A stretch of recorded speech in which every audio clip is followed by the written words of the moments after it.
மூணாவது கேள்வி என்னென்னா, இறைவனுக்கு வடிவம் உண்டுன்னு சொல்லிட்டீங்க, அந்த வடிவத்தை தான் வழிபட வேண்டும்னு சொல்லியாச்சு.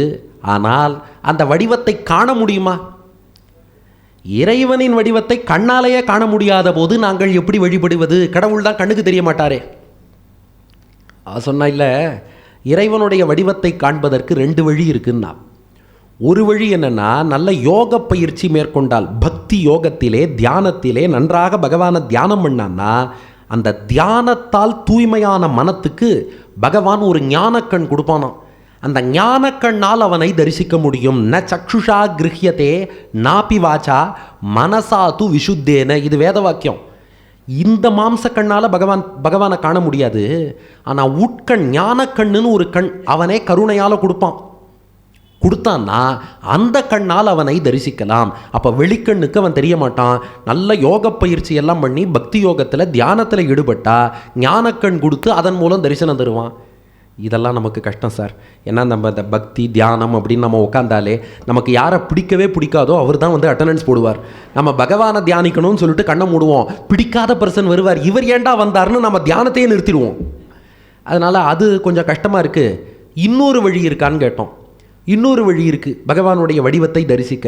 அது என்னென்னா, பிரஷ்னோபனிஷத் சொல்லித்து, எஃப் புனரேத்தம் திரிமாத்திரேண ஓமிதி ஏத்தேனைவ அக்ஷரேண பரம்புருஷம் அபித்யாயீதா ச தேஜசி சூரிய சம்பன்னஹா யதா பாதோதரஸ்த்வச்சா வினிர்முச்சியதே ஏவம் ஹவை ச பாப்மனா வினிர்முக்தஹா சசாமபிருண்ணீயதே பிரம்மலோகம் ச ஏதஸ்மாத் ஜீவ கனாத் பராத் பரம் புரிஷயம் புருஷம் ஈக்ஷதே. பகவானை பார்க்க வழி இருக்குது. என்ன வழி அப்படின்னு சொன்னால், நீ இந்த பக்தி யோகத்தில் ஈடுபடு. மறுபடியும் அதே தியானம். பக்தி யோகத்தில் நல்லா ஈடுபடு, பகவானை தியானம் பண்ணு அல்லது சரணாகதி பண்ணினா உனக்கு மோட்சங்கிறது கிடைக்கும். மோட்சம் கிடைச்சதுன்னா ஜீவாத்மா இந்த உடம்புலேருந்து புறப்பட்டு அர்ச்சிராதி மார்க்கத்தில் போகும். அதுலேயும் இந்த பிரஷ்னோபனிஷத் உபாசனம் பண்ணுறவனை சாமவேத மந்திரங்கள் ஆசையாக பிடிச்சி அப்படியே தூக்கின்னு போகுமா. சாமவேத மந்திரங்கள் வழி நடத்தி அழிச்சுட்டு போகும். நீ வைகுண்ட லோகத்துக்கு போகலாம். அந்த வைகுண்டத்துக்கு போய் மோட்சம் அடைஞ்சுட்டா உனக்கு தர்மபூத ஞானம் அறிவுங்கிறது 100% விரிவடைஞ்சுடுத்துனா வைகுண்டத்தில் போய் வைகுண்டநாதனை தரிசிக்கலாம். இது இன்னொரு வழின்னுது. நாங்கள் கேட்டோம், அவரை தரிசிக்கணும்னா அதுக்கு முதல்ல மோட்சம் போகணும்னா அதுக்கு முதல்ல அவரை வழிபடணும். அவரை வழிபடுவதற்கு அவரை பார்க்கணுமே. இது என்னப்பா இது, மரத்துலேருந்து விதை வந்ததா விதையிலேருந்து மரம் வந்ததாங்கிற மாதிரி அவரை போய் பார்க்கணுன்னா அதுக்கு நீ மோட்சம் போகணும்னா அவரை வழிபடணும்னா அவரை பார்க்கணுமே. அதுக்கு என்ன பண்ணுறது? அந்த மாதிரி இப்போ ஒன்று யோகத்தில் யோக கண்ணால் பார்ப்பதுன்னா அவ்வளோ பக்குவம் இல்லை. மோட்சம் போனப்புறம் பாருன்னா இது போகாத ஊருக்கு வழி சொல்கிற மாதிரி இருக்குது. இப்போ நாம் இறைவனுடைய இந்த வடிவத்தை காண வேண்டுமே, அதற்கு என்ன செய்வது? ஓகே, கொஸ்டின் கரெக்டா?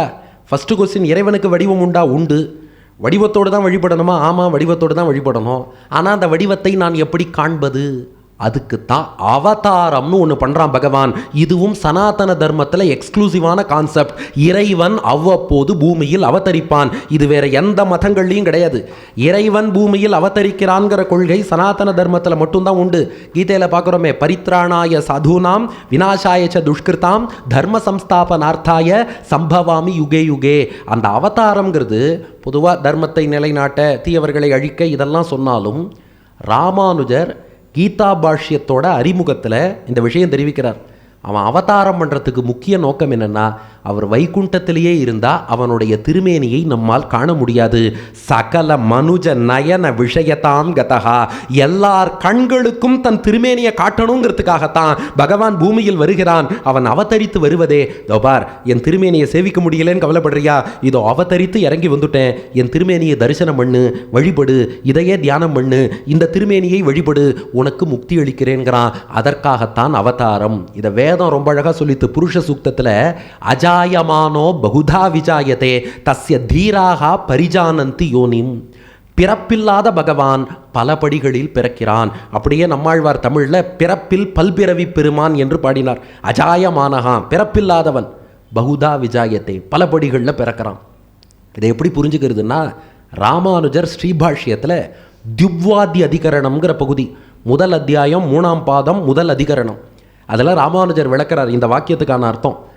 தேவாதீனாம் சமாஸ்ரயணீயத்வாய தத்த ஜாத்தீய ரூப சம்ஸ்தான குணகர்ம சமன்விதா ஸ்வகீயம் ஸ்வபாவம் அஜகதேவ ஸ்வச்சயா பகுதா விஜாயத்தே பரப்புருஷான்னார். எதுக்காக அவதாரம்? முக்கிய நோக்கம் என்னென்னா, தேவாதீனாம் சமாஸ்ரயணியத்வாய, தேவர்களும் தங்கிட்ட சரணாகதி பண்ணணும், மனிதர்களும் சரணாகதி பண்ணணும், மிருகங்கள் கூட சரணாகதி பண்ணணும்னு ஆசைப்படுறானோ. அதனால தான் எல்லார் கோஷ்டியிலையும் பகவானுடைய அவதாரம் உண்டு. தேவர்களில் ஒருவனாக வாமனமூர்த்தின்னு வந்தார். வாமனமூர்த்தி யார்? இந்திரனுடைய தம்பி உபேந்திரன். அப்போ தேவர்களில் ஒருத்தனாவும் அவதாரம் பண்ணுறார், மனிதர்களில் ஒருத்தனா வரணுமா? ராமன் கிருஷ்ணன்னு வரார், போராது மிருகங்களில் ஒருத்தனா வர ஹயக்ரீவன் வராகன் மிருகமாகவும் வர. நீர்வாழ் பிராணிகள்லாம் இருக்கோமே, அப்படியா மீனாக ஆமையாக வருகிறேன்.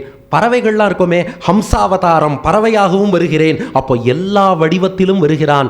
ஏன்னா எல்லா ஜீவராசிகளையும் ஒரு வகையில் தன்பால் ஈர்க்க வேண்டும், எல்லோருக்கும் தன் அனுபவத்தையும் அனுகிரகத்தையும் தர வேண்டும். தேவாதீனாம் சமாஸ்ரயணியத்வாய என்ன பண்ணுறான்னா, தத்த ஜாத்திய அந்தந்த கோஷ்டியில் ரூப சம்ஸ்தான அவர்களைப் போலவே வடிவம் எடுத்துண்டு குணகர்ம சமன்விதகா, அவர்களின் குணங்கள் அவர்களின் செயல்கள் அதையே வெளிப்படுத்திட்டு வரான். ஆனால் அப்படி வந்தாலும் ஸ்வக்கீய ஸ்வபாவம் அஜகதேவ, அப்படி அவதரிச்சாலும் பகவானுடைய சக்தியோ பெருமையோ குறையாது.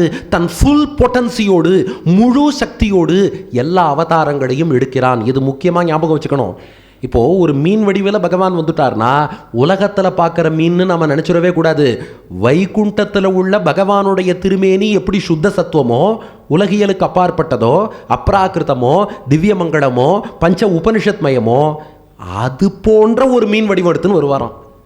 இப்போ ஒரு பன்றி வடிவம் எடுத்துன்னு வராருன்னா உடனே உலகத்தில் உள்ள ஒரு பன்றியாக வந்துட்டாருன்னு அர்த்தம் இல்லை. உலகியலுக்கு அப்பாற்பட்ட சுத்த சத்துவமயமான மங்களகரமான பஞ்ச உபனிஷத் மயமான சுத்த சத்துவமான பன்றி வடிவத்தில் வந்தார்னு புரிஞ்சுக்கணும். ஞாபகம் வச்சுக்க ஒரு கதை சொல்கிறேன்.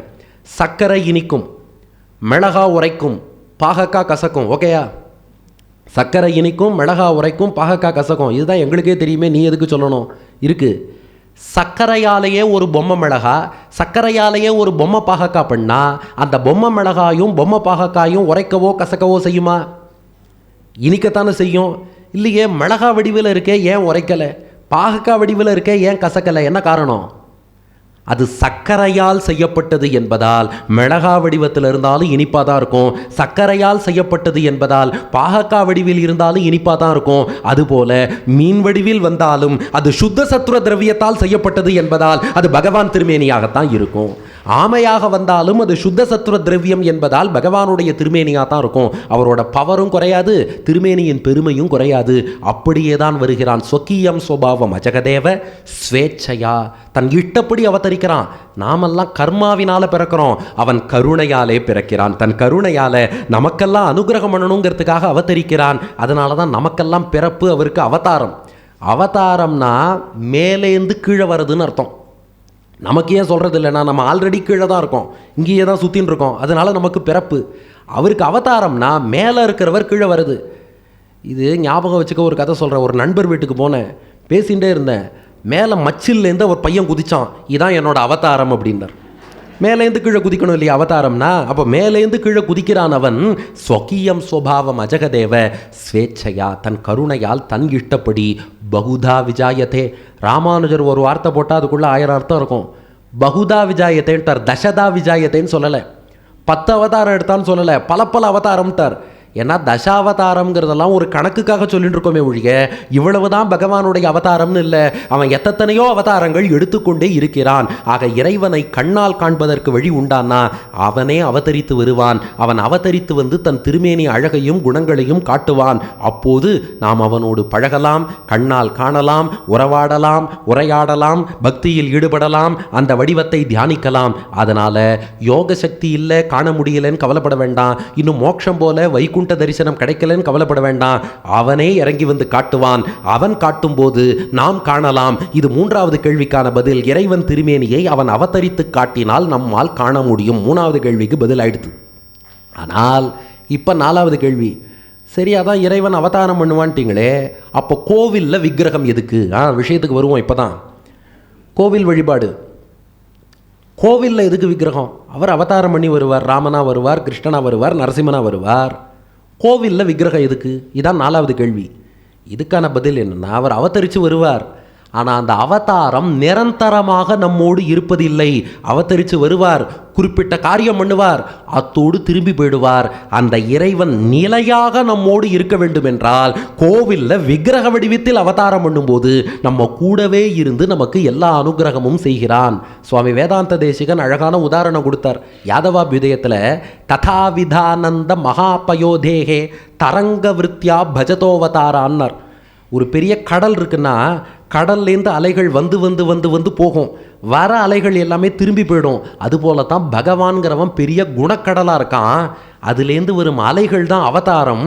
அவதாரம்ங்கிறது அலை மாதிரி வரும், நம்மளை தொட்டு ஆனந்தப்படுத்திட்டு அலை கடலுக்கே திரும்பி போயிடும். அதுபோல தான் அவதாரம்னு வருவார். திடீர்னு தூண பிளந்து நரசிம்மராக வருவார். 48 நிமிஷம் ஹிரண்யவதம் ஆச்சு, பிரகலாத பட்டாபிஷேகம் ஆச்சு, ஓகே அவதாரம் ஓவர்னு நரசிம்மர் கிளம்பிடுவார்.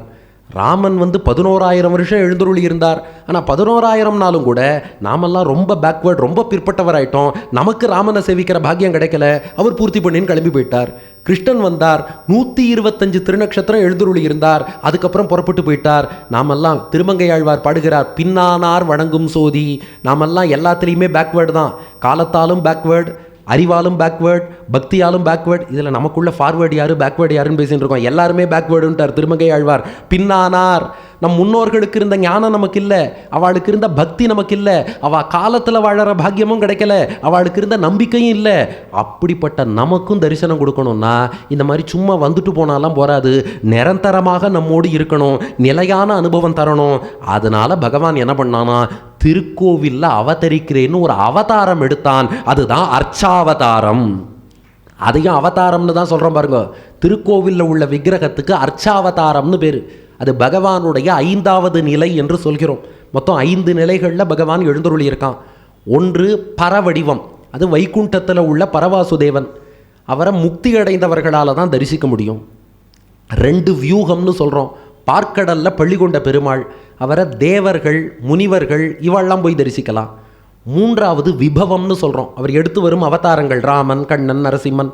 அந்த காலத்தில் வாழற பாக்கியம் யாருக்கு கிடைச்சதோ அவள் அதை அனுபவிக்கலாம், ரசிக்கலாம். 4 அந்தர்யாமி, யோக சக்தி இருந்ததுன்னா தியானத்தில் ஈடுபட்டா அந்தர்யாமின்னு நமக்குள்ளேயே ஒரு பெருமாள் இருக்கார், அவரை தியானத்தில் அனுபவிக்கலாம். 5வது நிலை அர்ச்சாவதாரம், கோவிலில் உள்ள பெருமாள், அவரை தான் எல்லோராலும் அனுபவிக்க முடியும். அவர் இவர் இன்னார் என யாருங்கிற வேறுபாடே கிடையாது, இது எல்லோருக்குமான நிலை. அப்போ வைகுண்டத்தில் உள்ள பெருமாளை முக்தி அடைந்தவா தான் தரிசிக்கலாம், பார்க்கடலில் உள்ள பெருமாளை தேவர்கள் ரிஷிகள் தான் தரிசிக்கலாம், அவதாரம் பண்ண பெருமாளை அந்த காலத்தில் வாழ்ந்தவா தான் தரிசிக்கலாம், அந்தர்யாமி பெருமாளை யோக சக்தி உள்ளவா தான் தரிசிக்கலாம். ஆனால் அர்ச்சாவதார பெருமாளை ஆஸ்திகனோ நாஸ்திகனோ நல்லவனோ கெட்டவனோ மனிதனோ மிருகமோ பறவையோ யாரா இருந்தாலும் தரிசிக்கலாம்ங்கிற ஒரு நிலையில் வர வேண்டும் என்பதற்காக அர்ச்சாவதாரம்னு பகவான் வந்தான். அப்போ எந்த இறைவன் ராமனாக கண்ணனாக நரசிம்மனாக வந்தானோ அதே இறைவன் நம்மை காக்க இன்று ரங்கநாதனாக, பார்த்தசாரதியாக, காஞ்சி வரதராஜனாக, திருமலையப்பனாக, கள்ளழகராக, அராவமுதாழ்வானாக இப்படியெல்லாம் அர்ச்சாவதார திவ்ய தேசங்களிலே வடிவம் கொண்டு வருகிறான். இந்த அவதாரம் எப்படின்னா சாமான்யமாக கிளம்ப மாட்டார். இந்த படுக்கிறது கிடக்கிறதுன்னு வித்தியாசம் இருக்குது தெரியுமா? படுக்கிறதுனா என்ன, கிடக்கிறதுனா என்ன? படுக்கிறதுன்னு சொன்னால் படுத்துன்னு இருப்பார், எழுப்பி விட்டால் எழுந்துருவார். கிடக்கிறதுன்னு சொன்னால் ஒரு உறுதியோடு கிடக்கிறார், எழுந்துக்கவே மாட்டார்னு அர்த்தம். அவன் சொன்னான், பஸ் ஸ்டாண்டில் பஸ்ஸுக்காக தவம் கிடந்தேன்னா, தவம் கிடந்தேன்னா என்ன அர்த்தம்னா பஸ் வராமல் இங்கேருந்து எழுந்துக்க மாட்டேன்னு அர்த்தம். இந்த திவ்ய தேசத்தில் பள்ளி கொண்டிருக்க பெருமாள் இருக்காரே, அவரை படுத்த கோலம்னு சொல்ல மாட்டா, கிடந்த கோலம்பா. தொண்டரடி பொடி ஆழ்வார் பாடுறார் பாருங்க, எங்கள் மால் இறைவன் ஈசன் கிடந்ததோர் கிடக்கை கண்டும் எங்கனம் மறந்து வாழ்கேன் ஏழையேன் ஏழையேனே. கடந்தான்னா என்ன அர்த்தம்னா அவர் உறுதியோடு படுத்துனுட்டாராம் ஸ்ரீரங்கத்தில் ரங்கநாதன். என்ன உறுதினா, கடைசி ஜீவாத்மாவை வைகுண்டத்துக்கு அழிச்சுன்னு போற வரை இந்த இடத்தில் இருந்து நான் புறப்பட மாட்டேன்னு இருக்காராம். அப்போ மற்ற அவதாரங்கள்லாம் வருவார், அவதார காரியத்தை முடிப்பார், புறப்பட்டு போயிடுவார். அர்ச்சாவதாரம்னு கோவிலில் இருக்க பெருமாளுக்கு என்ன உறுதினா, கடைசி ஜீவாத்மாவுக்கு மோட்சம் கொடுத்து அவனையும் கிளப்பி வைகுண்டத்துக்கு கூட்டின்னு போகாமல் நான் இங்கிருந்து புறப்பட போகவில்லை என்று உறுதியோடு தவம் கிடக்கிறார். அதுதான் திருக்கோவிலில் உள்ள அர்ச்சாவதாரம்னு சொல்கிறோம். அந்த 5வது நிலைக்கு அவ்வளோ ஏற்றம். இந்த தயாசதகம்ங்கிற ஸ்துதியில் 81வது ஸ்லோகத்தில் சுவாமி வேதாந்த தேசிகன் சுவையா விளக்கிறார். கிருபே விகத வேலையா கிருத சமக்ர போஷைஸ்துவயா கலிஜ்வலன துர்கதே ஜகதி கால மேகாயுதம் விஷக்ஷிதி தராதிஷு ஸ்திதிபதேஷு சானுப்ளவைஹி விஷாத்ரிபதி விக்கிரகைஹி வியபகதாக்கிலா வக்ரகைஹி. இந்த கலியுகத்தில் உள்ள நம்மையெல்லாம் பார்த்தானா பகவான் நம் மீது கருணை கொண்டான். ஐயோ, இந்த கலியுகத்தில் இவாளெல்லாம் காப்பாற்றணும்னா சும்மா இந்த ட்ரெய்லர் காட்டுற மாதிரி வந்துட்டு போகிற மாதிரி அவதாரம்லாம் பண்ணிட்டு போனால் இவாளெல்லாம் திருந்த மாட்டா. இவர்களையெல்லாம் ரட்சிக்க வேண்டும் என்றால் கார் மேகம் போல, எப்படி மழை பொழியும் மேகம் கருப்பாக இருந்தால் நிறையா மழை பொழியுமோ, அந்த கார் மேகம் போல கருப்பு திருமேனி எடுத்துட்டு வந்து கோவில் கொண்டு அருள்மழையாக பொழியணும்னு ஆசைப்பட்டானா. அதனால தான் திவ்ய தேசங்கள்லாம் பாருங்க, மூலவர் கருப்பாக இருக்காரோ இல்லையோ. ஏன் அந்த கருப்புன்னா, அந்த கார் மேகம் போன்ற வண்ணத்தோடு கருணை மழை பொழிய காத்திருக்கிறேன் என்பதை உணர்த்தும் விதமாக கல்லாலான திருமேனியை எடுத்துக்கொண்டான். திருக்கோவில்கள் தோறும் எழுந்துருளினான். இந்த கலியுகத்தில் நம் மீது கருணை மழையை பொழிந்து கொண்டே இருக்கிறான்னு பாடினார். இந்த ஸ்லோகத்தை தழுவித்தான் பிரசித்தமான ஒரு பாட்டு இருக்கு. கலிநாளுக்கு இறங்கி கல்லிலே இறங்கி நிலையாக கோயிலில் நிற்கின்றாய் கேசவா, குறை ஒன்றும் இல்லை மறைமூர்த்தி கண்ணா. பிரசித்தமான பாட்டு இல்லையா? அது இங்கேருந்து வந்தது தான். கலிநாளுக்கு இறங்கி சின்னரா, கல்லிலே இறங்கி பெரியரா. அப்போ கலிநாளுக்காக இறக்கம் கொண்டார், கல்லில் வந்து இறங்கினார், நிலையாக திருக்கோவிலில் வந்து எழுந்தருளி இருக்கிறார். இப்படி வந்துட்டார்னா இவரை எல்லோரும் எல்லா காலத்திலும் தரிசிக்கலாம். இதை பற்றி ஒரு புராண ஸ்லோகம் இருக்குது, சொன்னால் உங்களுக்கு ஷாக்கிங்காக இருக்கும். ஆமாம். சர்வத்திர சமச்சித்தானாம் ஹிருதயேஷ்வேவ யோகினாம் அக்னோ திஷ்டதி விப்ராணாம் பிரதிமாசு அப்பிரபுத்தானாம். இந்த ஸ்லோகத்துக்கு அர்த்தம் சொல்கிறேன், கேட்டுக்கோங்க. சர்வத்திர சமச்சித்தானாம், ஞானிகளுக்கு இறைவன் எல்லா இடத்திலும் காட்சி தருவான். ஹிருதயேஷ்வேவ யோகினாம், யோகிகளுக்கு இதயத்திலேயே காட்சி தருவான். அக்னௌ திஷ்டதி விப்ராணாம், அந்தணர்களுக்கு அக்னியில் காட்சி தருவான். பிரதிமாசு அப்பிரபுத்தானாம், முட்டாள்களுக்கு விக்கிரகத்தில் காட்சி தருவான். ஷாக்காவேல்னு அப்போவே சொன்னேன். இது ஒரு புராண ஸ்லோகம். இந்த ஸ்லோகத்தை பராசர பட்டர்கிட்ட வந்து ஒருத்தர் சொன்னாராம். கூரத்தாழ்வானுடைய திருக்குமாரர் பராசர பட்டர் அவர்கிட்ட வந்து சொன்னாராம், ஞானிகளுக்கு எல்லா இடத்துலையும் இறைவன் காட்சி தருவார், யோகிகளுக்கு இதயத்திலேயே காட்சி தருவார், அந்தணர்களுக்கு அக்னியில் காட்சி தருவார், முட்டாளுக்கு விக்கிரகத்தில் காட்சி தருவார்னு இருக்கு. சுவாமி, நீங்கள் கூட ரங்கநாதரை தான் சேவிக்கிறேன்னு கேள்விப்பட்டேன்ட்டார். அவர் எவ்வளோ கெட்டிக்காரர் பாருங்க. இப்போ பராசர பட்டர் ஒரே பதில் சொன்னாராம். ஏண்டா, உனக்கு விஷயம் புரியல. ஒரு பள்ளிக்கூடத்தில் விளம்பரம் போட்டாலும் வாசலில், நாங்கள் ஃபெயில் மார்க் வாங்குறவனை கூட 100க்கு 100 வாங்க வைப்போன்னு. அப்படின்னா என்ன அர்த்தம்? 90 மார்க் வாங்குறவனை வாங்க வைக்க மாட்டான்னு அர்த்தம். ஃபெயில் மார்க் வாங்குறவனையே 100 மார்க் வாங்க வைப்போம்னா 90 வாங்குறவனை ஈஸியாக வாங்க வைப்போன்னு தானே அர்த்தம். அதுபோல் அக்னியில் பெருமாள் இருக்காருங்கிறது அந்தணர்களுக்கு தான் தெரியும், எல்லா இடத்துலையும் பெருமாள் இருக்காருங்கிறது ஞானிக்கு தான் தெரியும், இதயத்தில் பெருமாள் இருக்காருங்கிறது யோகிக்கு தான் தெரியும். ஆனால் விக்கிரகத்தில் இருக்காரே பெருமாள், முட்டாளுக்கு கூட தன்னை காட்டிக்கொண்டு எழுந்தருளி இருக்காருன்னு அர்த்தம். அதை அப்படி புரிஞ்சுக்கணும். முட்டாளுக்கு தான் அர்த்தம் இல்லையா. ஒரு பாட்டை பார்த்துட்டு சொன்னாராம், இந்த பாட்டு முட்டாளுக்கு கூட புரியும்னார். ஒரு பெரிய கவிஞர் அந்த பாட்டை படித்தார், எனக்கும் புரிஞ்சு கொடுத்தேன்னார். அப்படின்னா என்ன அர்த்தம்? இந்த பாட்டு முட்டாளுக்கே புரியும்னார் இவர் படிச்சுட்டு எனக்கு இந்த பாட்டு புரிஞ்சு கொடுத்தேன்னார். அப்படின்னா இவர் முட்டாள்னு அர்த்தம். முட்டாளுக்கே புரியும் பாட்டுன்னா முட்டாள்லேருந்து அறிவாளி வரைக்கும் எல்லாருக்கும் புரியும்னு அர்த்தம். நம்ம உபன்யாசம் மாதிரின்னு வச்சுக்கோங்க, எல்லாருக்கும் புரியும்னு அர்த்தம். அதுக்காக நம்ம உபன்யாசம் கேட்குறவாளுக்கெல்லாம் ஞானம் குறைவுன்னு சொல்லக்கூடாது இல்லையா. இவர் உபன்யாசம் எல்லாருக்கும் புரியும் அப்படின்னு சொல்லியாச்சுன்னா பண்டிதர்லேருந்து பாமரர் வரைக்கும் எல்லாருக்கும் புரியுங்கிற அளவில் தான் புரிஞ்சுக்கணுமே ஒழிய இது புரிஞ்சவா எல்லாருக்குமே ஞானம் கம்மின்னு அர்த்தம் ஆகாது இல்லையா.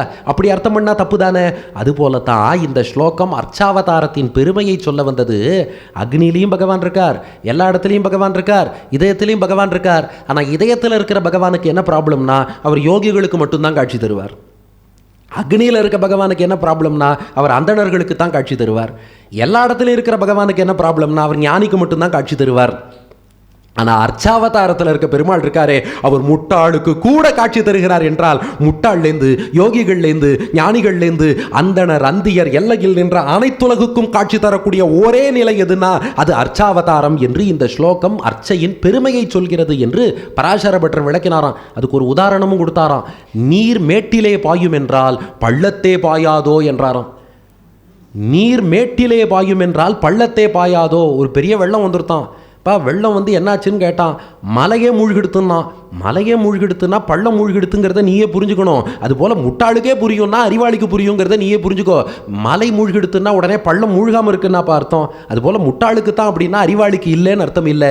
எல்லோருக்குமான நிலை. அதனால் அர்ச்சாவதாரத்தை வழிபடுறவா முட்டாள்னு இல்லை. ஆனால் முட்டாளுக்கு ஒரே வழி அர்ச்சாவதாரம்னு நீ புரிஞ்சுக்கோ.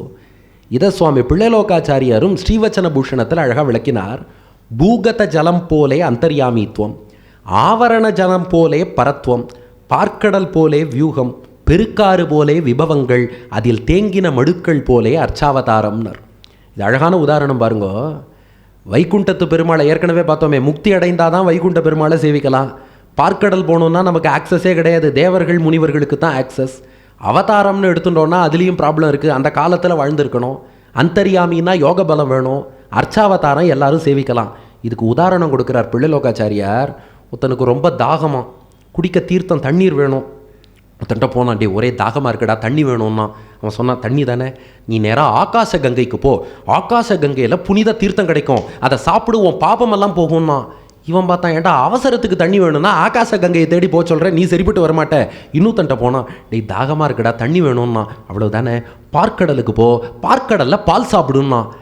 நான் மேப்பில் Pacific Ocean, Atlantic Ocean, Indian ஓஷன்லாம் தேடலாம், மில்கி ஓஷனை நான் எங்கடா போய் தேடுறது, நீ சரிப்பட்டு வரமாட்டேன். அடுத்தவன்ட்ட போனான், தாகமாக இருக்குடா தண்ணி வேணும்னா. அவன் சொன்னான், பக்கத்தில் ஒரு காட்டாறு ஒன்று இருக்குது, அப்பப்போ வெள்ளம் வரும், அப்பப்போ வறண்டு போயிடும், நீ போகும்போது தண்ணி இருந்தால் காட்டாற்றில் போய் குடிச்சுக்கோன்னா.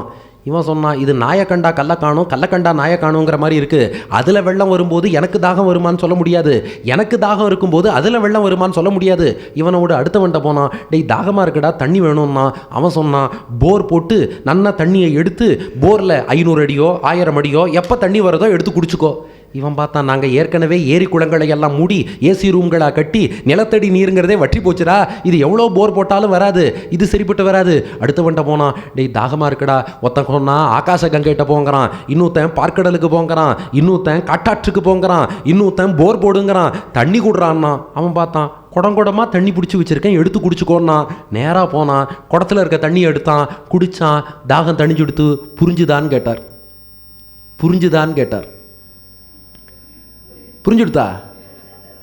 புரிஞ்சுடுதா?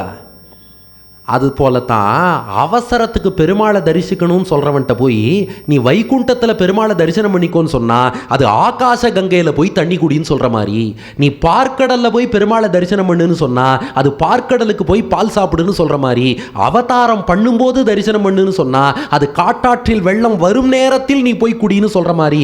நான் ஆசைப்படும் போது அவர் அவதாரமும் பண்ண மாட்டார், நமக்கு தாகம் இருக்கும்போது காட்டாற்றில் தண்ணியும் வராது. அந்தர்யாமியை தரிசனம் பண்ணுன்னு சொல்கிறது போர் போட்டு தண்ணி எடுங்கிற மாதிரி. அங்கே எவ்வளோ போர் போட்டாலும் தண்ணி வராது, இங்கே எவ்வளோ தியானம் பண்ணாலும் ஞானம் வராது, அப்படி இருக்கு. ஆனால் குடத்தில் எடுத்து வச்ச தண்ணின்னா யார் வேணா குடிக்கலாங்கிற மாதிரி பிடிச்சு வச்ச தண்ணீரை போல அர்ச்சாவதாரம்ங்கிற விக்கிரகத்தில் பகவான் எழுந்தருளி இருக்கானே, அத்தனை பேரும் அந்த வடிவில் பகவானை சேவிக்கலாம். அதனால அது இறைவனே எடுத்துக்கொண்டு வந்த வடிவம். இதுதான் முக்கியம். சனாதன தர்மத்தை பொறுத்தவரை அர்ச்சாவதார விக்கிரகம்ங்கிறது இறைவனை நினைவூட்டக்கூடிய குறியீடோ சிம்பலோ கிடையாது. அது இறைவன் எடுத்து வந்த அவதாரம். நம்மை காக்க ராமனாக, கண்ணனாக, நரசிம்மனாக வந்தவர் தான் நம்மை காக்க ரங்கநாதனாக, பார்த்தசாரதியாக, திருமலையப்பனாக வந்திருக்கிறார். அதனால கோவிலில் உள்ள திருமேனிங்கிறது it is not a symbol, அது சாக்ஷாத் இறைவன். அது மட்டும் இல்லை, கோவில் என்பதும் ஒரு மியர் வழிபாட்டு தலம் மட்டும் கிடையாது, அது இறைவன் வசிக்கும் இடம். மற்றவர்களுக்கெல்லாம் அது வெறும் பிரேயர் ஹால், வழிபாடு செய்யக்கூடிய இடம். நமக்கு வழிபாடு செய்யும் இடமும் அதுதான், இறைவன் வசிக்கும் இடமும் அதுதான். அதனால கோவிலில் இருப்பவர் சாக்ஷாத் இறைவன். அதனால அந்த விக்கிரகத்தை நாம் வழிபடுகிறோம். 4வது கேள்விக்கு பதில் வந்துருத்தா? அப்போ அவர் அவதாரம்ங்கிறது பண்ணி வருவார், எல்லா காலத்திலையும் பண்ண முடியாது, நிலைத்தும் இருக்கணும். அதற்காகத்தான் விக்கிரக வடிவில் அர்ச்சாவதாரம்னு ஒரு அவதாரம் எடுக்கிறான். அந்த அர்ச்சாவதாரத்தை வழிபடுகிறோம். 4வது கேள்விக்கு பதில் வந்துருத்து. இப்போ 5வது கேள்வி, அர்ச்சாவதாரம்னு விக்கிரக வடிவில் இருக்காரே, அந்த பகவானுக்கு எல்லா சக்தியும் உண்டா? என்ன சொல்கிறேன்? இது சும்மா விக்கிரக வடிவில் தான் இருக்கார், நாம் பிரசாதம் சமர்ப்பிச்சா வாங்கி சாப்பிட்டுக்கிறார். ஒரு நாள் பிரசாதம் இல்லைன்னா ஓகேப்பா இன்னைக்கு விட்டுடு அப்படின்றார். அவருக்கு எல்லா சக்தியும் உண்டா? இருக்குன்னு சொல்கிறேளா? எப்படின்னா, இதுக்கு ஆச்சாரிய ஹிருதயத்தில் அழகிய மணவாள பெருமாள் நாயனார் ஒரு உதாரணம் சொல்லி விளக்குறார். ஒரு ஊரில் ஒரு ராஜா இருந்தாராம். அந்த ராஜா என்ன பண்ணுவாராம், ராஜ அலங்காரத்தோட அரசவையில் போய் அமர்ந்து ராஜ்ய பணிகள்லாம் கவனிப்பாராம். அதே ராஜா மந்திரிகளோடு மந்திர ஆலோசனை கேபினட் மீட்டிங் நடத்துவாராம்.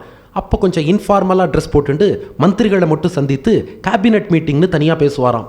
அதே ராஜா வேட்டைக்காக காட்டுக்கு போவாராம். அப்போ பார்த்தா கௌபாய் ட்ரெஸ் எல்லாம் போட்டுண்டு காட்டில் போய் வேட்டையாடுறேன்னு ஜம்முன்னு குதிரையில் போவாராம். குதிரையில் போய் வேட்டையாடு, விளையாடு, விருப்பம் போல உறவாடு, வீரமாக நடையை போடு, நீ வெற்றி என்னும் கடலில் ஆடுன்னு. ஆமாம், டிஎம்எஸ் ரோட்டில் இருக்க அவர் பாட்டு ஒன்றாவது சொல்ல வேண்டாமா? அப்படி ராஜா போய் வேட்டையாடுவாராம். அதே ராஜா என்ன பண்ணுவாராம், ராத்திரி நேரத்தில் முக்காடெல்லாம் போட்டுண்டு போர்வையை போட்டு பூத்திண்டு நகர்வலம் அப்படியே ரகசியமாக வந்து மக்கள்லாம் நம்ம ஆட்சியை பற்றி என்ன பேசிக்கிறா அப்படியே பார்வையிடுவாராம். அதே ராஜா ஃப்ரீ டைம் கிடச்சிதுன்னா சோலையில் அப்படியே மகாராணியோடு சாஞ்சு உக்காந்துட்டு ஆனந்தமாக பொழுத கழிப்பாராம். இப்போ அரசவையில் இருக்கும்போது ராயல் அட்டையரில் இருந்தார். அப்புறம் மந்திரிகளோட ஆலோசனை பண்ணும்போது இன்ஃபார்மல் ட்ரெஸ்ஸில் இருந்தார். வேட்டைக்கு போகும்போது கௌபாய் அட்டையரில் போயிட்டார். ராத்திரியில் ரோந்து போகும்போது முக்காடு போட்டுன்னு போனார். சோலையில் ஓய்வு எடுக்கும்போது அப்படி அங்கவஸ்திரத்தோடு ஓய்வு எடுத்தார். கெட்டப் 5 விதமாக இருந்தாலும் 5 இடத்துல இருந்தாலும் ராஜா ஒருத்தர் தானே. ராஜா ஒரே ராஜா தானே. எத்தனை கெட்டப்பில் இருந்தாலும் ராஜா ஒருத்தர் தான். அதுபோலத்தான் நாராயணன் என்ற ராஜா என்ன பண்ணுறான்னா, அரசவேல பரிவாரத்தோடு இருப்பது போல வைகுண்டத்தில் பரவாசுதேவன் எழுந்துருளி இருக்கிறான். அதே ராஜா மந்திரிகளோட மீட்டிங் நடத்துவது போல பார்க்கடல் வியூகம் அங்கே தேவர்களோடு சேர்ந்து கேபினட் மீட்டிங் நடத்துகிறான். இதே ராஜா அப்பப்போ வேட்டைக்கு போயிட்டு வருவது போல அவதாரங்கள் என்று துஷ்டர்களை வேட்டையாடுவதற்காக வந்து வந்து வேட்டையாடிட்டு போயிடுறான். அதே ராஜா அப்படியே ரகசியமாக நகர்வலம் வருவது போல அந்தர்யாமின்னு மறைஞ்சு நமக்குள்ளேயே இருந்துட்டு நாம என்னென்ன பண்றோம் எல்லாத்தையும் அவன் கவனிச்சுட்டே இருக்கான். அதே ராஜா சோலையில் தன் ராணியோட ஓய்வெடுப்பது போல இந்த ராஜா அர்ச்சாவதாரம் திவ்ய தேசங்கள்ல பிராட்டியோடு ஆனந்தமாக ஓய்வெடுத்து கொண்டு இருக்கிறான். அது அர்ச்சாவதாரம். அப்போ எந்த நிலையில் எந்த இடத்துல எந்த கெட்டப்பில் இருந்தாலும் ராஜா ராஜா தான். எந்த இடத்துல எந்த கெட்டப்பில் எப்படி இருந்தாலும் பெருமாளும் பெருமாள் தான். அதனால் அர்ச்சாவதாரத்தில் உள்ள விக்கிரகத்துக்கும் முழு சக்தி உண்டு. அதுலேயும் பாருங்க, அவர் ஒவ்வொரு நிலைக்கு வர வர வேதமும் ஒவ்வொரு வடிவம் எடுத்துக்குமா. இப்போ வைகுண்டத்தில் உள்ள பெருமாளை நம்ம ரிக்வேதம், யஜுர்வேதம், சாமவேதம், அதர்வண வேதம், உபனிஷத்துகள் இதெல்லாம் சொல்லிடும். அவரே பார்க்கடலுக்கு வரார். பார்க்கடலில் உள்ள பெருமாளை ஆகம சாஸ்திரங்கள் சொல்லும். பஞ்சராத்திரம் உள்ளிட்ட ஆகமங்கள் பார்க்கடலை பற்றி சொல்லும். அடுத்து அவரே அவதாரம் எடுக்கிறார். அவதாரங்களை பற்றி இதிகாச புராணங்கள் சொல்லும். இப்போ ராமாவதாரம்னா ராமாயணம், கிருஷ்ணாவதாரம்னா மகாபாரதம், விஷ்ணு புராணம், பாகவதம். அப்போ இதிகாச புராணங்கள். அவரே அந்தர்யாமியாக உள்ள இருக்கார் பாருங்க. அவரை பற்றி ஸ்மிருதிகள், ரிஷிகள் அருளிய ஸ்மிருதிகள் அந்தர்யாமி பற்றி சொல்லும். அவரே அர்ச்சாவதாரம்னு வரார். இப்போது வைகுண்டத்தில் இருக்கும்போது வேதம் சொல்லிடுத்து. பார்க்கடலுக்கு வந்தப்போ வேதங்களே ஆகம சாஸ்திரங்களாக அவதரிச்சதான். அவர் அவதாரம் பண்ணப்போ வேதங்களே இதிகாச புராணங்களாக அவதரிச்சது. அவர் அந்தர்யாமியாக இருக்கும்போது வேதங்களே ஸ்மிருதிகளாக அவதரிச்சது. அவர் அர்ச்சாவதாரம்னு வந்தார். வேதங்களே 4000 திவ்ய பிரபந்தம் ஆழ்வார் பாசுரங்களாகிய தமிழ் வேதமாக அவதரித்து அந்த தமிழ் வேதமாகிய திவ்ய பிரபந்தம் அர்ச்சாவதார திவ்ய தேசத்தில் உள்ள பெருமாளை சொல்றது. அப்போ அவர் எந்த நிலையில் இருந்தாலும் கூடவே வேதத்தையும் கூட்டுன்னு வந்துருவார். வைகுண்டம்னா அது வேதமாக இருக்கும், பார்க்கடல்னா ஆகமமாக இருக்கும், அவதாரம்னா இதிகாச புராணமாக இருக்கும், அந்தர்யாமினா ஸ்மிருதியா இருக்கும், அர்ச்சாவதாரம்னா அருளி செயல் என்ற ஆழ்வார் பாசுர வடிவில் அந்த வேதமே இருக்கும். ஆக மொத்தம் வேதத்தோடையும் வந்துட்டார். அவருக்கு முழு சக்தியும் உண்டு. திருப்பதி பெருமாளுக்கு என்ன பவர் உண்டோ நம்மூர் பெருமாளுக்கும் அதே பவர் உண்டு. வைகுண்டத்தில் உள்ள பெருமாளுக்கு என்ன பவர் உண்டோ நம்ம ஊர் பெருமாளுக்கும் அதே பவர் உண்டு. அதனால் அவருடைய சக்தியிலே எந்த குறைவும் கிடையாது. ஆனால் வந்த இடத்துல அவர் எப்படி இருப்பாராம், பூர்த்தியையும் சுவாதந்திரியத்தையும் குலைத்து கொண்டு தன்னை அனாதரிப்பவரையும் தான் ஆதரித்து நிற்கிற இடம். சுவாமி பிள்ளைலோகாச்சாரியார் விளக்கிறார், பகவானுக்கு எல்லா சக்தியும் இருக்குது, ஆனால் தன்னைத்தானே அவர் பார்த்துக்க மாட்டாராம். கோவிலில் தன்னைத்தானே பார்த்துக்க மாட்டாராம். ஏன்? அவர் தன்னைத்தானே பார்த்துனுட்டா நாம் கண்டுக்காமல் விட்டுருவோம். அவர் தான் அவரே பார்த்துக்கிறாரே. அவர் வந்ததே நம்மை அவர் பால் ஈர்ப்பதற்காகத்தான். அதனால சின்ன குழந்தை மாதிரி வர்றா, நீ விட்டுட்டா எனக்கு எதுவுமே கிடையாது, நீ தான் என்னை பார்த்துக்கணும்னு நம்பி வந்தாலாவது அப்பப்போவாவது கொஞ்சம் போய் பார்த்துட்டு வருவோம் இல்லையா? அதனால தன்னைத்தானே பார்த்து கொள்ள முடியாதவன் போல் பூர்த்தியையும், அவர்கிட்ட எல்லாமே இருக்குது. ஆனால் அவதாரத்திலேயே பாருங்கோ, ராமன் என்ன பண்ணுறான், சபரிகிட்ட போய் பழங்களை வாங்கி சாப்பிட்றான். ராமனுக்கு பசின்னு அர்த்தம். இறைவன் பசி தாகத்துக்கு அப்பாற்பட்டவன் தானே. சபரி கொடுத்த பழங்களை வாங்கி ஆகா எவ்வளோ சுவையாக இருக்குன்னு அமுது செய்கிறானே. எதுக்கு? அவளுக்கு அனுகிரகம் பண்ண. கிருஷ்ணாவதாரத்தில் திரிவக்ரான்னு ஒரு கூனி.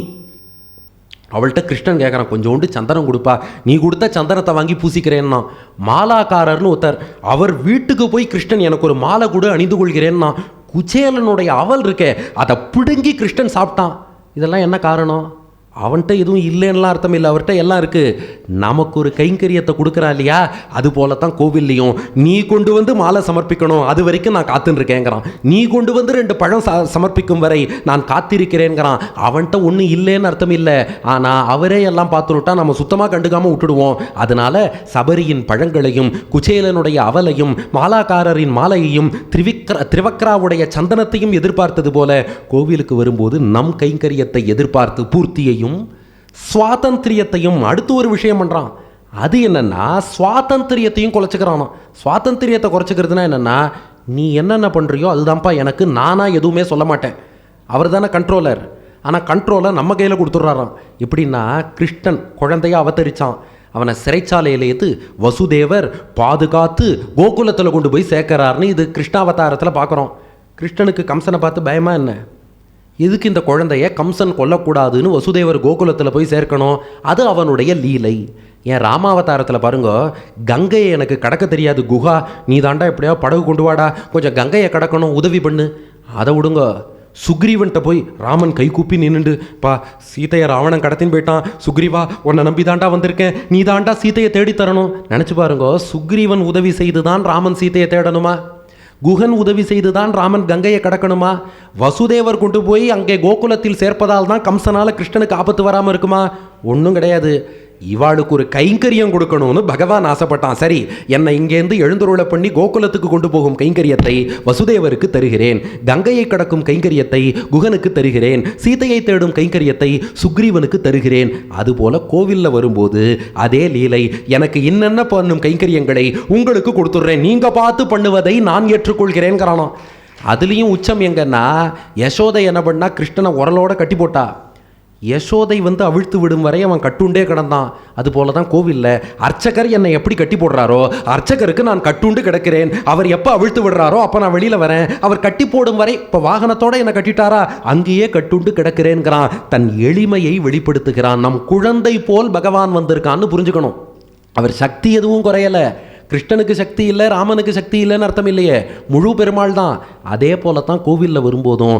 ஆனால் நாம் பார்க்கும்போது நம் குழந்தையாக எண்ணி நன்றாக பேணி அவருக்கு கைங்கரியம் பண்ணணுமா. இதுக்கு 2 உதாரணம் சொல்கிறேன். ஒன்று ராமானுஜர். ஸ்ரீரங்கத்தில் ஒரு நாள் ராமானுஜர் நம்பெருமாள் முகத்தை சேவிக்கிறார். முகம் வாடி போயிருக்கு. தன்னுடைய மருமகன் முதலியாண்டானை கூப்பிட்டாராம். டேய், பெருமாளுக்கு ஜுரம் வந்திருக்கு, சளி பிடிச்சிருக்குன்னார். முதலியாண்டான் கொஞ்சம் ஷாக் ஆகிட்டார். என்னது, பெருமாளுக்கு சளி பிடிச்சி ஜுரம் வந்திருக்கா? ஒரு பக்கம் நாஸ்திகர் என்ன சொல்லுவார், சார் விக்கிரகத்துக்கு எப்படி சார் ஜுரம் வரும்பார். ஆஸ்திகர் என்ன சொல்லுவார், பெருமாளுக்கு எப்படி ஜுரம் வரும்பார். 2 பக்கமும் இது சேராது இல்லையா? நாஸ்திகர் என்ன சொல்லுவார், என்ன சார் விக்கிரகத்துக்கு போய் ஜுரங்கிறீங்க. ஆஸ்திகர் என்ன சொல்லுவார், பெருமாளுக்கு ஜுரம் வருமா? ராமானுஜர் சொன்னார், பெருமாளுக்கு ஜுரம் வந்துருத்து, அவர் என்னோட குழந்தைன்னார். முதலியாண்டான் கேட்டார், இல்லையே என்ன சொல்கிறீர், புரியலையேன்னார். ராமானுஜர் கேட்டார், இல்லை பெருமாளுக்கு நேற்று என்ன பிரசாதம் சமர்ப்பித்தீர்கள்னு கேட்டார்.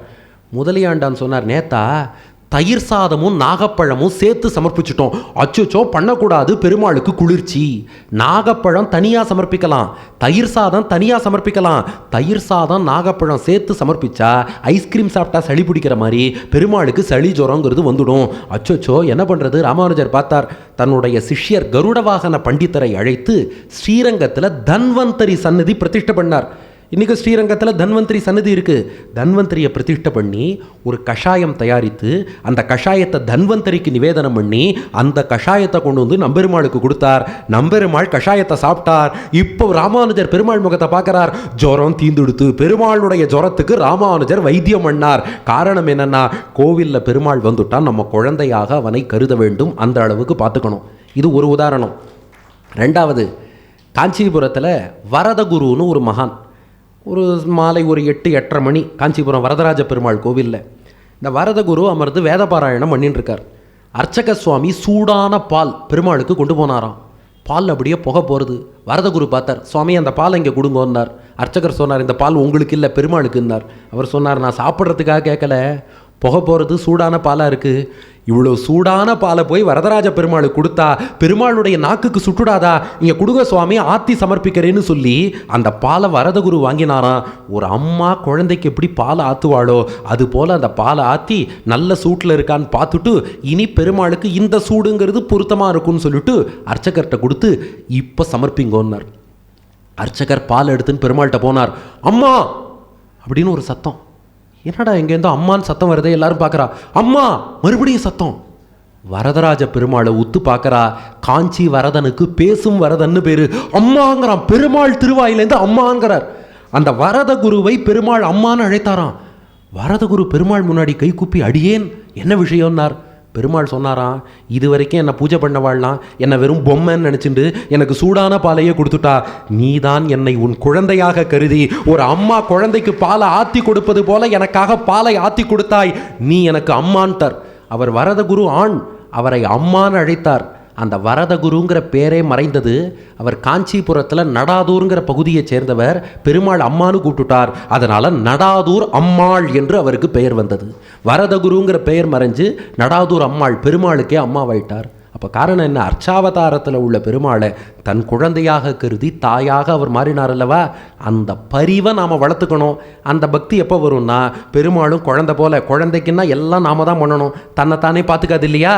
அதனால தான் குழந்தை போல் அர்ச்சாவதாரத்தில் பூர்த்தியையும் சுவாதந்திரியத்தையும் குலைத்து கொண்டு வந்து பகவான் எழுந்துருளி இருக்கிறான். அதே சமயம் அனுகிரகம் பண்ண வேண்டிய நேரத்தில் அதெல்லாம் பண்ணிடுவார். ஏன்னா வந்ததே அனுகிரகம் பண்ணத்தான். இல்லை நான் குழந்தை, உனக்கு கஷ்டம்னா என்னை ஏன்பா கூப்பிட்றேன், நான் குழந்தை, நான் எப்படி காப்பாற்றுவேன்னு கேட்க மாட்டார். இதுக்கும் நம்ம அவதாரத்திலேயே உதாரணம் பார்க்குறோம். சீதையை பிரிந்த நிலையில் ராமன் கதறின்னு இருக்கான், சீதை எங்கே, சீதை எங்கே, தெரியாதவன் போல. ஆனால் ஜட்டாயு அடிபட்டு கிடக்கிறத பார்த்தான் ராமன். நான் சொல்கிற மோட்சம் போ, மயாத்துவம் சமனுக்யாத்தோ கச்சலோகான் அனுத்தமான், நான் கொடுக்குற மோட்சத்துக்கு போனான். கூரத்தாழ்வான் சிரிச்சுட்டே கேட்டார் ராமனை பார்த்து, ஏ ராமா, சீத்தை இருக்கிற இலங்கைக்கு உனக்கு ரூட்டு தெரியல, ஆனால் அர்ச்சிராதி மார்க்கத்தில் வைகுண்டத்துக்கு ரூட்டு தெரிஞ்சு ஜட்டாயுவை கரெக்டாக அனுப்பி வச்சுட்டியே, உன் நாடகம் ரொம்ப நன்னா இருக்குன்னார். அப்போ சீத்தை எங்கே இருக்கான்னு தெரியல, அழருது, அதெல்லாம் நாடகம். அவருக்கு தெரியும் சீத்தை எங்கே இருக்கான்னு தெரியும், ராவணன் கடத்தின் போயிருக்கான்னு தெரியும். ஆனால் அது அவதாரத்துக்காக அப்படி அபிநயம் பண்ணுவார். ஆனால் ஒரு பக்தனுக்கு ஆபத்துங்கும் போது ஜட்டாயுவுக்கு மோட்சம் கொடுத்தார். கிருஷ்ணன் ஒன்றும் தெரியாத மாதிரி விளையாடின்னு இருக்கான், சின்ன குழந்தைன்னு நினைக்கிறோம். நாகப்பழக்காரிக்கு மோட்சம் கொடுத்தான், ததிபாண்டனுக்கு மோட்சம் கொடுத்தான். கொடுக்க வேண்டிய நேரத்தில் யாருக்கெல்லாம் மோட்சம் கொடுக்கணுமோ, பூத்தனைக்கு கூட மோட்சம் கொடுத்தானே. விஷப்பால் கொடுக்க வந்த பூத்தனைக்கும் மோட்சம் கொடுத்துட்டான். கிருஷ்ணனை யசோதை உரலோடு கட்டி போட்டான்னு சொல்கிறோம். அதே கிருஷ்ணன் அதே யசோதைக்கு தன் வாய்க்குள்ள 14 உலகங்களையும் காட்டினான் அல்லவா? அதுபோல தான் திருக்கோவிலில் இருக்கும் பெருமாளும் குழந்தை போல அப்படியே நம்மளை எதிர்பார்த்து இருந்தாலும் எங்கெங்கெல்லாம் தன் சக்தியை காட்டணுமோ அங்கெல்லாம் காட்டுவான். எப்பெல்லாம் அனுகிரகம் பண்ணணுமோ அப்போதெல்லாம் பண்ணுவான். அவன் சக்தி என்பது எந்த வகையிலும் குறையாது. அதுலேயும் நம்ம ஆச்சாரியர்கள் காட்டின முக்கியமான விஷயம், எல்லா கோவிலில் இருக்கிற எல்லா பெருமாளும் எல்லா வரங்களும் கொடுப்பா. ஒரு சில விஷயங்களுக்கு நம்ம பிரார்த்தனா ஸ்தலம்னு சொன்னாலும் கூட அந்த கோவிலில் இருக்க பெருமாள் அந்த வரம் தான் கொடுப்பார். இன்னொரு வரம்னா இன்னொரு கோவில்னு இல்லை, எல்லா கோவிலில் இருக்கிற எல்லா பெருமாளும் ஆம்னி போட்டன்ட், எல்லா வரங்களும் கொடுக்க வல்லவர். சிம்பிளாக சொல்லணும்னா பகவான் எப்படின்னா பெரிய ஷாப்பிங் காம்ப்ளெக்ஸ், சூப்பர் மார்க்கெட் மாதிரி, இந்த ஹேர்பின்லேருந்து ஏரோப்ளேன் வரைக்கும் எல்லாம் கிடைக்குங்கிற பாருங்க. அதுபோல் எந்த கோவிலில் போய் அவர்கிட்ட பிரார்த்தனை பண்ணாலும் எல்லா பலன்களையும் தருவார். அதனால தான் பெரிய பெரிய ஷாப்பிங் காம்ப்ளெக்ஸ் கூட அவர் பேரை தான் வச்சுருக்கா, மால். ஆமாம், அவர் தான் திருமால். அது வெறும் மால், இவர் திருமால். அதனால் அவர் பெரிய மால். எல்லா கோவில்லையுமே அவர் மால் தான். அதனால் எங்கே போனாலும் எல்லாமே கிடைக்கும். இந்த கடையில் இது கிடைக்காது, பக்கத்து கடைக்கு போங்கங்கிற தேவையே இல்லை. எல்லா கோவில்லையும் எல்லா முழு சக்தியோடு தான் பகவான் எழுந்தருளி இருக்கிறான். 10ல் 5 கேள்விக்கு இப்போ பதில் கிடைச்சுடுத்து.